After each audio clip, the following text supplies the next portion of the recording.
And then it was time for the 50-man greatest Royal Rumble match. They went with 90-second intervals. I thought for sure they would do 60, but they did not, or at least they claimed they were doing 90. I didn't time it each time. Which has to make this, I would imagine, the longest Royal Rumble match of all time, at least televised anyway. I mean, I think this fell just short of 90 minutes, right? About 80 minutes maybe? I can't think of another Rumble match on television that ever went that long. I know they've done some Rumbles as like gimmicks going back even to the 90s on house shows. So I can't sit here and say for sure there's never been one longer, but if there is, I'm not aware of it. I thought the real problem with this match was too much filler. And it's the nature of having 50 spots to fill, I get that, but there were far too many scrubs in this match. I'm sorry, that's just the way it is. That's what they are, that's what they were. I really wish they would have booted even half of those lower card guys and just allowed some of the big names from earlier in the card to come back out and participate in the Rumble match itself. So for example, having Miz be the one to dump Daniel Bryan out right at the very end of the match would have been tremendous. But Cass has the match next Sunday at the pay-per-view, and so I get why they did that. But, John Cena came out in the opening match, got an easy win. I'm sure he was in the back, just kind of milling around. I feel like, it would have been a lot better, because one of the things that I've enjoyed about some of the Rumbles in the last couple of years, the one in San Antonio, and I think even the one this year, is that you have, when you have a lot of star power, when you have a lot of names in these matches, it generally tends to make them more exciting. Or if you have this cluster of 4 or 5 big names that's left at the very end, it creates doubt as far as who's going to win, and doesn't make it so obvious. And they really didn't do that here. There were no real surprises outside of Hornswoggle. Some sumo wrestler named Hiroki Sumi was in there for about a minute before being dumped out by Mark Henry. They wanted to, show off Henry's strength by dumping him out of the ring. That was a waste. Roderick Strong from the Undisputed Era in NXT, he was in there. He beat Daniel Bryan's chest just to dog meat with those knife-edge chops. I do not envy Bryan, like waking up in the morning and having to shower with his chest looking the way that it did. Tucker Knight of Heavy Machinery was there. He was brought in, to help with the Saudi tryouts, and so they let him have a spot in the Rumble match. I was very disappointed that we didn't get to see Otis, his partner. He's the one I was really looking for. We also got Dan Matha, who has not been seen since Samoa Joe beat the snot out of him once on NXT. After weeks of video packages touting Dan Matha is coming, Dan Matha's debut in 2 weeks, Dan Matha's coming next week. All they did in these videos, by the way, was zoom in as close as they possibly could on his disgusting back knee. That's like the only main thing I remember about that was just those disgusting videos where they just zoomed in on his chest and they zoomed in on his back, and it was like, ugh, you should at least put a warning up before you do something like that. But then he was beaten up by Samoa Joe when he came out for his debut, and he was never heard from again until now.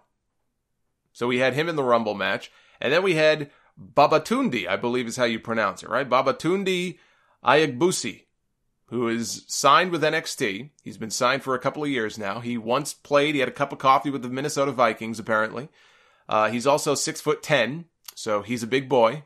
He was in there, as was Matha, really just to be dumped out. There were warm bodies in there just to be dumped out by Braun Strowman.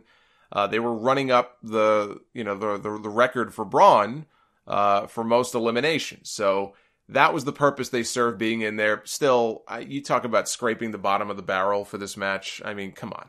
Dan Matha, are you kidding me? It's the best you can do. Speaking of Hornswoggle, he was never eliminated. That's my other issue with this. Hornswoggle was never eliminated.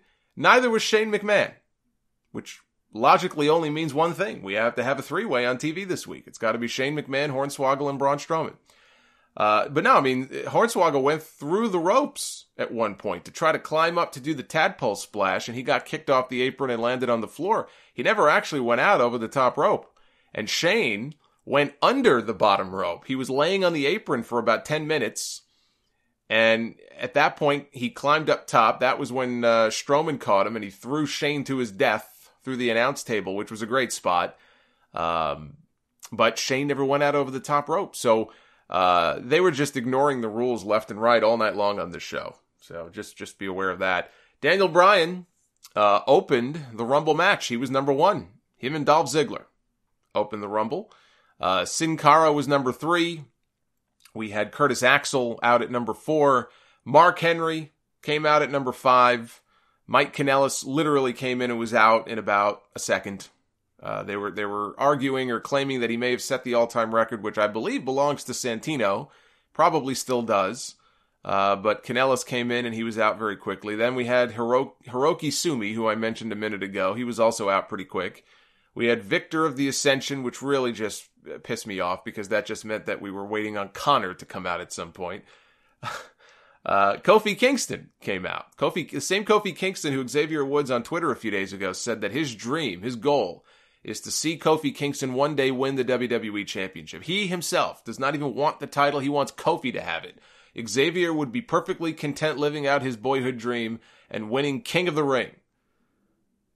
But he wants to see Kofi Kingston one day win the WWE title. You know what? We've had Jinder Mahal win the WWE Championship. Who is to say? Who is to say that one day Kofi Kingston, maybe it's because he splits from the New Day and goes heel, I don't know, but maybe one day, as long as he's been around for, maybe one day Kofi will have his shot. But I know that's like a big goal that Xavier and probably Big E, they're probably on the same page with that, I would imagine. Tony Nese was in at number 10. We had Dash of the Revival in next, followed by Hornswoggle. We had, let's see, who was next? Oh, we had Primo. Oh, poor Primo. Primo Cologne was just botching stuff left and right. I felt bad for the guy. Xavier Woods was out number 14. We had Bo Dallas in number 15. Kurt Angle at number 16. So we had Angle and Daniel Bryan in there for a while. I don't remember, though, if we had any... we did. We had some spots. In fact, I think there was an ankle lock spot in there with Bryan and Kurt. So that was cool. I mean, that's a match that I really would have loved to have seen 10 years ago. And I really just don't have any desire to see it now, especially with all the opponents that Bryan's got lined up on SmackDown. I mean, to me, there's no real great interest in seeing him in the ring with Kurt Angle at this point. But, you know, for a few spots in the Rumble, I thought it was cool. Actually, Angle had one of the cooler eliminations in this match because he dumped Dolph Ziggler off a belly-to-belly over the top rope. So he belly-to-bellied Ziggler right out of the Rumble match. We had Scott Dawson out next at number 17. Goldust 18. Connor came out at 19. And Elias was out at number 20 playing the guitar. He was going to perform a song. And instead he ended up eliminating not one, but 2 people. He eliminated Xavier Woods and Kofi Kingston. Luke Gallows came out number 21. We also had Rhino at 22, Drew Gulak, 23, Tucker Knight. Followed Bobby Roode, Fandango was out next, Chad Gable at number 27. He actually lifted Tucker Knight. Tucker Knight is a big dude, every bit of 350, and Chad Gable got him up on his shoulders, hit an electric chair. I'm telling you, Chad Gable, man, I was talking about him a couple of weeks ago, and some of the stuff I saw him do back in NXT with Baron Corbin, the Chaos Theory. This guy is the real deal if they give him a shot to shine. We had Rey Mysterio out at number 28. Mojo Rawley, Chris Jericho's favorite wrestler, out at number 29. Tyler Breeze came out at number 30. Big E was 31. We had Carl Anderson, number 32. Apollo Crews, who now has his last name back. So I guess he put out a reward, and somebody paid the reward and returned his name to him. So he came out number 33. Roderick Strong from NXT was out number 34. Randy Orton, 35. We had Heath Slater at 36. We had Babatunde from NXT, the former Viking. He came out number 37. Baron Corbin was out next. And then came at number 38, Titus O'Neil. And I don't even know what to say about this other than this was the absolute greatest thing that I saw, not only all night, it may be the greatest thing I saw all year. When this year is over, it may still be the greatest thing that I've seen.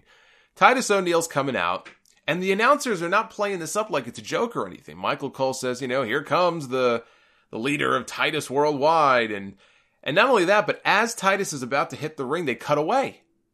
So you would think if this was something planned, they would have kept the camera fixed on him, but they cut away. But the announcers, they see him fall. We can't see it. They see him fall, and they lose their shit. Corey Graves legitimately could not, he was hysterical. He was hysterical laughing, as I'm sure most people who were watching this were. They showed no less than half a dozen different replays of this, in both normal speed and slow motion. Supposedly everybody in the back was just absolutely belly laughing at this. I can just picture Vince McMahon on headset yelling at Kevin Dunn to keep rolling the footage over and over again.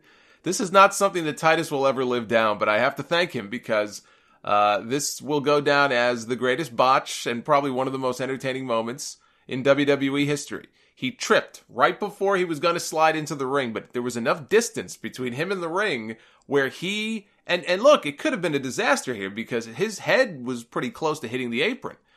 And if it didn't hit the apron, maybe it would have hit like a steel beam or something underneath the ring, and then it wouldn't have been so funny. But because he didn't get hurt, we could all laugh. But he tripped, and he just slid right under the ring to where his entire body was almost completely underneath the ring. His feet were still sort of dangling out, but he just slid under the ring. I thought he was going to come out the other side. How awesome would that have been? So, I mean, look, in a way I feel bad because, you know, he had to know. As soon as it happened, he had to just be thinking in his head, God damn it. God damn it. That they're never going to let me live this down. But look, you know, all the wrestlers are tweeting about it. He took a picture, I think it was the next day, of him standing next to the ring. He's kind of poking fun at it. He's being a good sport about it. But this was, I would say, like, go back and watch the show just for this, but you don't even have to. Just go on Twitter or Facebook. You're going to see a gazillion memes and GIFs of Titus O'Neil doing the Titus slide underneath the ring. This was just fantastic. Michael Cole, that was the only, like, shining moment of him on this entire show. Michael Cole was just, he would not let this go. He just could not believe what he had just seen. So anyway, Titus came out number 38. Made this entire show worth it, by the way. Braun Strowman was in at number, actually, Dan Matha. How could I forget the great Dan Matha? He was number 39. Strowman was number 40. Ty Dillinger came in 41. Braun was just a wrecking machine. He was dumping people out left and right. Kurt Hawkins came in, and we had Bobby Lashley came in, I think, at number 44. I jotted down 44 next to Lashley's name. And Great Khali came out at number 45. And he gave the brain chop to a couple of people. He gave a brain chop to Daniel Bryan, of all people, who has had a history with concussions. So, yeah, he gave him the brain chop, and, seeing people have to sell for it is just completely ridiculous. But, look, I mean, how much more ridiculous, I guess, is it than the worm, right, or the people's elbow? So, it is what it is. But Kevin Owens came out number 46. No Sami Zayn in this match. And I don't know for sure what the reason is, but I guess there's been a lot of chatter. Sami is Syrian, and there's no love lost as far as the Syrians and the Saudi Arabians, and so... I don't know if it was his personal choice or what, but I would guess it probably was. But there was no Sami Zayn here, and that probably is why. But Owens was 46. Shane McMahon came in at 47. And so obviously, Kevin Owens immediately focused on him. And Shane went after him. Shane with the Shane shuffle. We got the Shane McMahon punches here in this match. Shelton Benjamin came out number 48. Big Cass came out number 49. And the number 50 entrant in the Rumble match was Chris Jericho, who immediately went after Kevin Owens. Actually, Kevin Owens was great because he saw Jericho coming out, and he's just in the ring screaming, "Leave me alone! Why don't you just leave me alone?" So Jericho went after him and, hit the lion salt and some of his other trademark spots. So Shane McMahon is being encouraged by Daniel Bryan at one point to go up top and hit the coast-to-coast on Braun Strowman. And Shane almost tripped and fell. Almost. Actually, it wasn't Strowman. I think it was Owens. But anyway, point is he almost tripped, but he got his balance and hit the move. So Shane hit his big spot there before his elimination, which was a far bigger spot. That was where Braun Strowman grabbed him on the top rope and just chucked him through the air. And Shane had a rough landing through the announce table. So Strowman, he dumped out Jericho, he dumped out Kevin Owens, he dumped out Bobby Lashley, and Bobby Lashley went to pick up Big Cass for the delayed vertical suplex that he does, and he had to drop him and put him right back down on his feet. because he couldn't hold him up. He went for it again, and he just couldn't support Cass's weight, and so he dropped him. He tried to fall backwards just to hit a quick suplex, but instead he gave him a brainbuster and dropped the guy right on his head. He's lucky he didn't break his neck. So that was rough to see. Bryan tried to eliminate Strowman. Not a wise move on his part, especially since he had been in there since number 1. Forget the size disparity between them. That didn't work. Big Cass, though, he ended up eliminating Daniel Bryan after 1 hour and 16 minutes. The new all-time record for the Royal Rumble time spent in a Royal Rumble match now belongs to Daniel Bryan. Hey, Bryan was out of the ring for 3 years, okay? This guy's making up for lost time. So it was a hell of a performance. His chest and arm looked like just, it looked horrible from all the chops from Roderick Strong. But it was a hell of a performance by Daniel Bryan. He didn't win, but it was a hell of a night for him and puts, I guess, in theory, some heat on Cass now going into their pay-per-view match next weekend. I'm perfectly content, by the way, having Cass be the one to eliminate Bryan, provided Bryan beats him next weekend. But that left Braun Strowman and Big Cass as the final two here in this match. Braun Strowman crotched him on the top rope and was, making him go up and down, shaking the ropes. Braun hit the ropes, came off with a huge running giant shoulder tackle, and he knocked Cass out of the ring to the floor. And so Braun Strowman wins the 50-man greatest Royal Rumble match. Vince McMahon came out with, I think it was one of the Saudi crown princes, to present the big trophy to Strowman. They had this green greatest Royal Rumble championship custom-made belt that they gave to him. The green just, looks like a giant vegetable that he was holding up in the air. And they gave him the big pyro celebration as they went off the air. So it was a nice moment for Braun. Like I said, he didn't win the Rumble this year. He really wasn't involved in anything of substance at WrestleMania. They literally had him teaming with a 10-year-old boy. And so at some point, as over as this guy is, you've got to do something with him. You got to do something of substance with him, whether it's put the title on him or give him a big win in an event like the Royal Rumble. And that's what they did here. And I think it was the right move to make. And somebody asked me on Facebook, they said, is Braun's win here canon? Is it officially considered part of the Royal Rumble history? Will he be recognized as an official Royal Rumble match winner? I don't know what WWE is going to do, but the answer is yes. It was a televised Royal Rumble match. There's a lot of promotion around it. It was on pay-per-view. It wasn't just a network special. It absolutely is part of the Royal Rumble lineage now, and his win should be recognized as such, as should the 2 new records that were set. Strowman is now the official record holder with 13 eliminations. He beats the old record of 12 held by Roman Reigns since 2014. And Daniel Bryan is the longest Royal Rumble participant of all time, 1 hour and 16 minutes. That beats the 62 minutes that Rey Mysterio set back in 2006. And unless they do another one of these 50-man Rumbles, that record is probably going to live forever. I don't see how anybody can beat it. Unless they do a 60-man Rumble, they can bring back the old World War III WCW match. But it was also the 3rd Royal Rumble match that we have had in 3 months. Not counting 2 Battle Royals that we got at WrestleMania. That is the definition of overkill. And if they're going to be doing one of these shows every year for the next 9 years, if they're going to do another one of these next year, call it Super WrestleMania, like the old video game, or something along those lines, okay? Call it, Saudi Day Night's main event or something. That was really bad. I apologize, but I'm trying to come up with something here. Just please, no more 50-man Rumbles, okay? It was a nice gimmick once. I didn't like it. Personally, I didn't like it when they did the 40-man Rumble with Del Rio, and I was happy they never brought it back, and I think there's a reason they didn't do it again after that. This was a nice gimmick, but we don't need 50-man Rumble matches every year. Hopefully this becomes a relic of the past, and they can come up with something completely different for next year.